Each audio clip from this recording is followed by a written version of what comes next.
యేసుని రక్తము పాపము క్షమించే యేసుని రక్తము శాపమును పాపే యేసుని రక్తము నిందను తొలగించే యేసుని రక్తము ఆత్మను రక్షించే యేసుని రక్తము యేసు రక్తము ప్రభు యేసు రక్తము యేసు రక్తము ప్రభు యేసు రక్తము యేసు రక్తము పాప సంహారం యేసు రక్తము శాప పరిహారం చిందినే రక్తము యేసుని రక్తము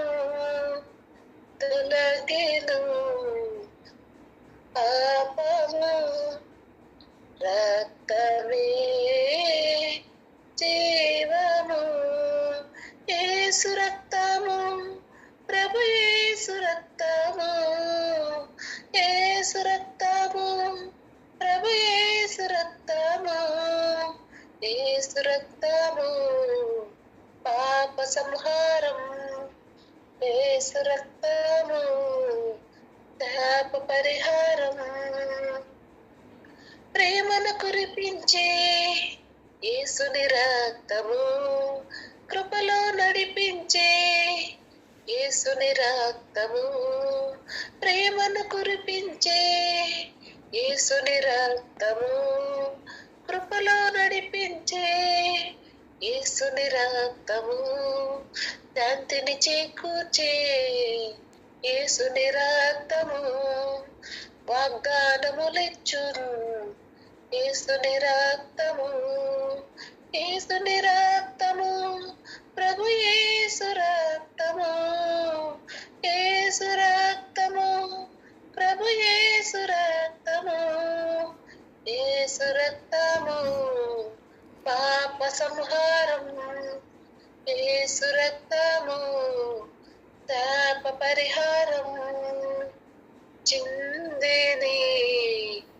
రక్తము యేసుని రక్తము తొలగెను పాపము రక్తమే జీవము యేసు రక్తము ప్రభు యేసు రక్తము యేసు రక్తము ప్రభు యేసు రక్తము యేసు రక్తము శాప పరిహారం యేసు రక్తము పాప సంహారము హల్లెలూయా హల్లెలూయా. దేవునికి మహిమ కలుగును గాక. ఈ సమయంలో ప్రార్థనతో ఆరంభించుకున్నాను. మహోన్నతుడ, మహాకృప కనికరం కలిగిన దేవ, సర్వోన్నతుడ, సర్వశక్తిమంతుడు అయ్యా, జీవాధిపతివి, ఉదయకాల సమయం మీ సన్నిధిలో నా తండ్రి మీ స్వరం వినుటకు నా ప్రభా ఎంతమంది ఇష్టంగానైనా మీ సన్నిధి వెతుకుతున్నారు. ఆ కుటుంబాల పక్షంలో మీరుండి నడిపించండి అయ్యా. మా మధ్యలోనికి దిగి రమ్మని ఆహ్వానించుకుంటున్నాం. మాతో మాట్లాడే దేవునిగా మీ నామాన్ని గణపరుచుకుంటూ మీ నామానికి స్తుతులు, స్తోత్రములు, కృతజ్ఞతాస్తుతులు చెల్లిస్తూ సమస్తము మీకు మహిమకరముగా, సాక్షికరముగా ఉండునట్లుగా వినగలిగిన చెవుల్ని, గ్రహించగలిగిన హృదయాల్ని దయచేయమని యేసన్న శక్తి గల నామములో అడిగి వేడుకొని పొంది ఉన్నాం తండ్రి. ఆమేన్, ఆమేన్. హల్లెలూయా. ఈరోజు మనము కీర్తనల గ్రంథంలో నుండి యేసయ్య యొక్క శ్రమల ప్రవచనాలని ధ్యానించుకున్నామండి. 2020 సంవత్సరాల క్రితమే మన కొరకు, మన పాప భారం కొరకు దేవుని కుమారుడు మనుష్య కుమారునిగా ఈ లోకానికి వచ్చి ఉన్నారు. అయితే ఆయన పడిన శిలువ శ్రమలు ఎంతగానో మనల్ని విడిపించిందండి. మన పాపం నుండి, మన శాపం నుండి, మన కొరకు, మన నిమిత్తము, మనకు బదులుగా ఆయన నలగొట్టబడ్డాడు, ఆయన శిక్షించబడ్డాడు, ఆయన శ్రమ పెట్టబడ్డాడు. అలాంటి ప్రవచనాలు ఇవన్నీ కూడా ముందే చెప్పబడి ఉన్నాయి అని మనము ధ్యానించబోతున్నాయి. 2వ కీర్తన 1వ అధ్యాయం నుంచి 3వ వచనం వరకు. 2వ కీర్తన 1వ వచనం నుండి 3 వరకు. అన్ని జనులు ఏలా అల్లరి రేపుచున్నారు, జనములు ఏలా వ్యర్థమైన దానిని తలంచుచున్నవి. మనము వారి కట్లు తెంపుదము రండి, వారి పాశములను మన యొద్ద నుండి పారవేయుదము రండి అని చెప్పుకొనుచు భూరాజులు యెహోవాకును ఆయన అభిషిక్తునికి విరోధముగా నిలవబడుచున్నారు. ఏలికలు ఏకీభవించి ఆలోచన చేయుచున్నారు.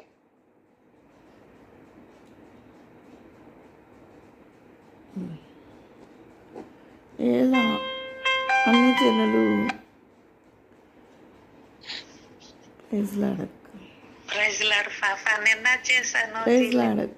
అన్ని జనులు ఎలా అల్లరి రేపుచున్నారు, జనులు ఎలా వ్యర్థమైన దానిని తలంచుచున్నారు.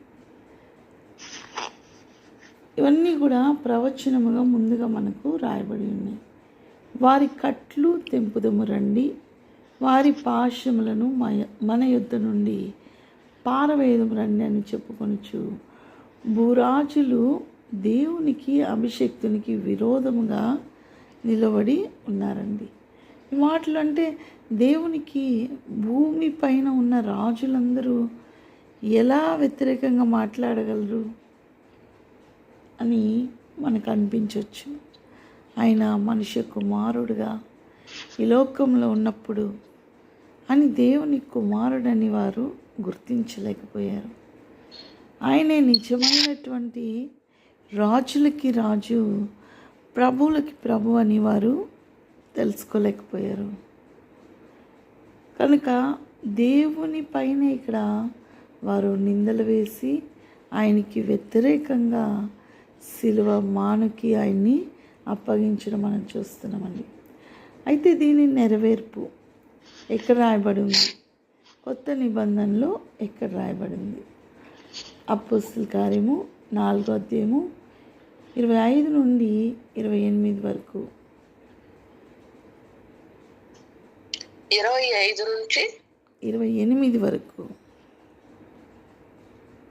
అన్ని జనులు ఏలా అల్లరి చేసిరి, ప్రజలెందుకు వ్యర్థమైన ఆలోచనలు పెట్టుకునిరి. ప్రభువు మీదను ఆయన క్రీస్తు మీదను భూరాజులు లేచిరి, అధికారులను ఏకముగా కూడుకునిరి అని నీవు పరిశుద్ధాత్మ ద్వారా మా తండ్రియు నీ సేవకుడునైన దావీదు నోట పలికించితివి. ఏవి జరగవలెనని నీ హస్తమును నీ సంకల్పమును ముందు నిర్ణయించెనో వాటినన్నిటినీ చేయుటకై నీవు అభిషేకించిన నీ పరిశుద్ధ సేవకుడైన యేసునకు విరోధముగా హేరోదును, పొంతి పిలాతును, అన్ని జనులతోనూ ఇజ్రాయేలు ప్రజలతోనూ ఈ పట్టణమందు నిజముగా కూడుకునుది. ఇక్కడ ఈ మాటలో నీ సేవకుడైన యేసునకు, నీ పరిశుద్ధ సేవకుడైన యేసునకు అని చెప్పిన మాటని యేసయ్య దేవుని కుమారుడు కాదు, ఆయన సేవకుడు అని చెప్పేవాళ్ళు ఉన్నారండి. ఆ ఒక్క పేరే లేదు. ఆయన ప్రధాన యాజకుడని, వాక్యమై ఉన్న దేవుడని, దేవుని ప్రియ కుమారుడని ఎన్నో చెప్పబడి ఉన్నాయి. ఏదైనా ఒక్కదాన్ని తీసుకొని మాట్లాడుతుంటారండి. కానీ ఇది ముందుగానే ప్రవచించబడిందని రూఢిపరుస్తూ ఇక్కడ పౌలు గారి ద్వారా రాయబడుతుంది. యోహాను సువార్త 19:1. యోహాను సువార్త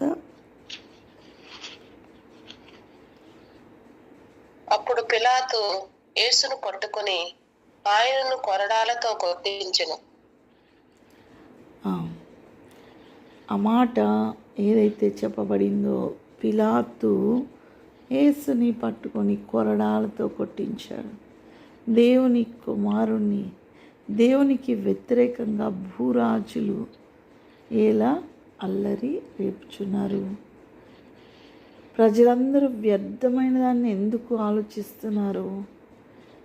వ్యర్థమైనది అంటే దేవునికి వ్యతిరేకంగా ఏం ఆలోచించినది వ్యర్థమైనదండి. లూకాసు వార్త 23:11.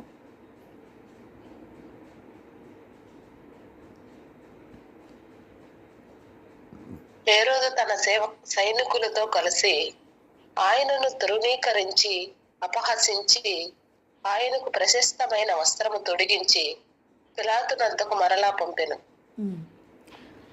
ఇక్కడ ఇంకొక రాజుని చూస్తున్నాం. పిలాతు, హేరోదు రాజు, వీళ్ళందరూ ఎంతగా ఆయన్ని అవమానపరుస్తున్నారో, ఎంతగా ఆయన పైన నింద పెడుతూ ఆయన్ని ఇటు అటు తిప్పుతున్నారో మనం చూస్తున్నామండి. మత్తయి సువార్త 27:1.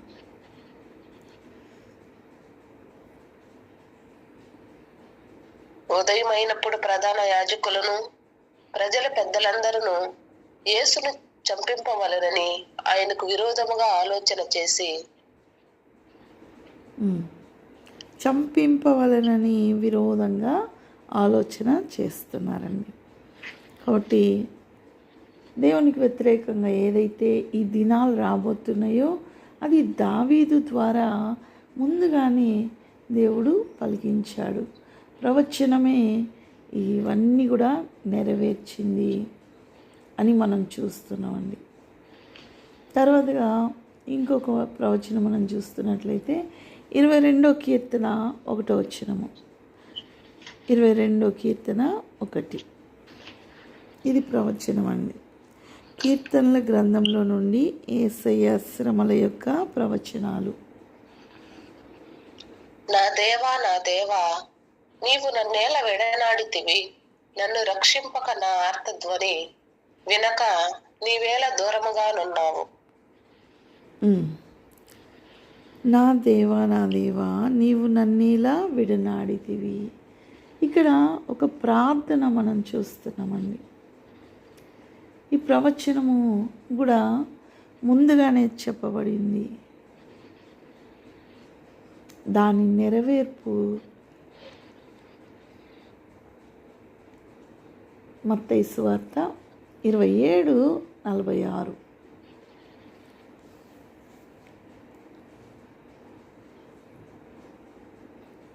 ఇంచుమించు 3 గంటలప్పుడు యేసు ఏలీ ఏలీ లామా సబక్తాని అని బిగ్గరగా కేక వేసెను.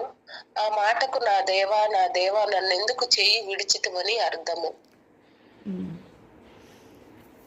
సిలువలో పలికిన 7 మాటల్లో ఒక మాటగా మనం దీన్ని చూస్తున్నామండి. 3 గంటల సమయంలో దేవుడు చేయి విడిచిపెట్టడము మనము చూస్తున్నాం. కాబట్టి ఒక ప్రవచనం ముందుగానే చెప్పబడింది. ఆ ప్రవచనము అలాగే నెరవేర్చబడుతుంది. కనుక పరిశుద్ధ గ్రంథంలో ఉన్న ప్రతి ప్రవచనము కూడా నెరవేర్చబడుతుందని చెప్పుటకు ఇవి ఎంతగానో ఆధారమై ఉన్నాయండి. మార్కు సువార్త 5:34. అక్కడ కూడా సేమ్ ఉంటుందండి. ఊరికనే నోట్ చేసుకోండి. కాబట్టి ప్రవచనం ముందుగానే ఏదైతే ప్రవచిస్తున్నారో అవి నెరవేర్పులోనికి ఉంటాయి. 22వ కీర్తన 8.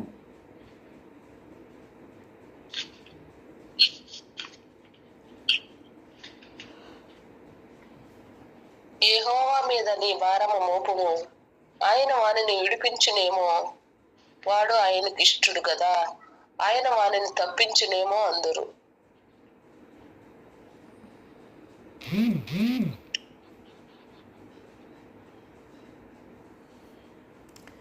ఆయన వారిని తప్పించినేమో.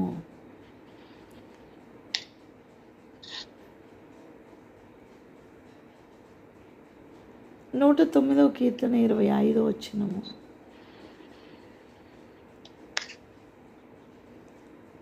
109:25.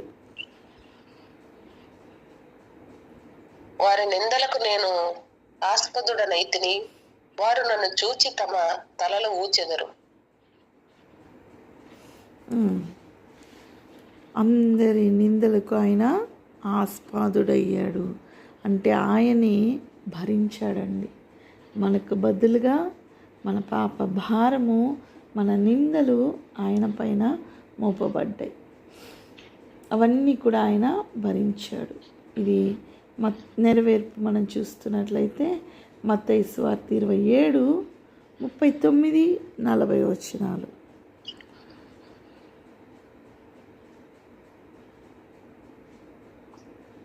ఆ మార్గమును వెళ్ళుచుండిన వారు తలలూచుచు దేవాలయమును పడగొట్టి, 3 దినములలో కట్టువాడా, నిన్ను నీవే రక్షించుకునుము, నీవు దేవుని కుమారుడు అయితే శిలువ మీద నుండి దిగుమని చెప్పుచు ఆయనను దూషించిరి. వారంతా కూడా ఆ నిందలు పడుతూ ఆయన్ని దూషించబడ్డ మనము చూస్తున్నామండి. కనుక కీర్తనల గ్రంథంలో అనేక ప్రవచనాలు రాయబడ్డాయి. అవన్నీ కూడా నెరవేర్పులోనికి వచ్చాయండి. ప్రతిదీ చెప్పబడిన ప్రతి మాట నెరవేర్చబడిందని మనము చూస్తున్నాము. ఆయన శ్రమ పెట్టబడ్డాడు, కానీ ఎవరిని కూడా ఆ శ్రమలో దూషించలేదండి. ఆ శ్రమలో ఎవరిని నిందించలేదు మన దేవుడు. ఏ ఒక్కరిని ఆయన కోపగించుకోలేదు.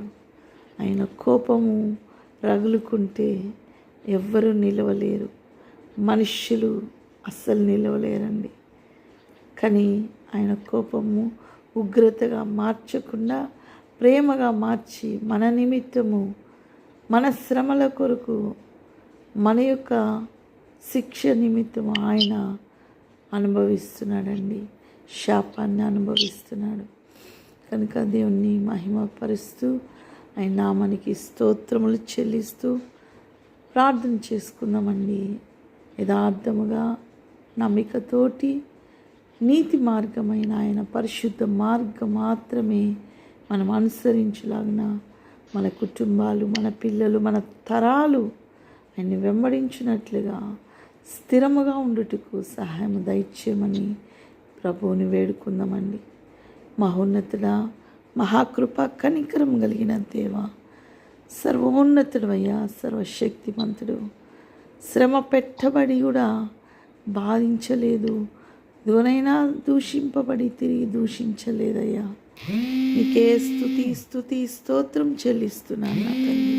నీ నామాన్ని గణపరుస్తున్నాను, నీ నామానికి స్తోత్రం చెల్లిస్తున్నాము. మా నిమిత్తము నలగొట్టబడిన దేవా, మా నిమిత్తము నా తండ్రి మీరు నైనా సమస్తాన్ని అనుభవించారు. మీకే స్తోత్రం చెల్లిస్తున్నాము. ప్రతి కుటుంబాన్ని ఆశీర్వదించండి, మీ మహిమలో భద్రపరచండి అయ్యా.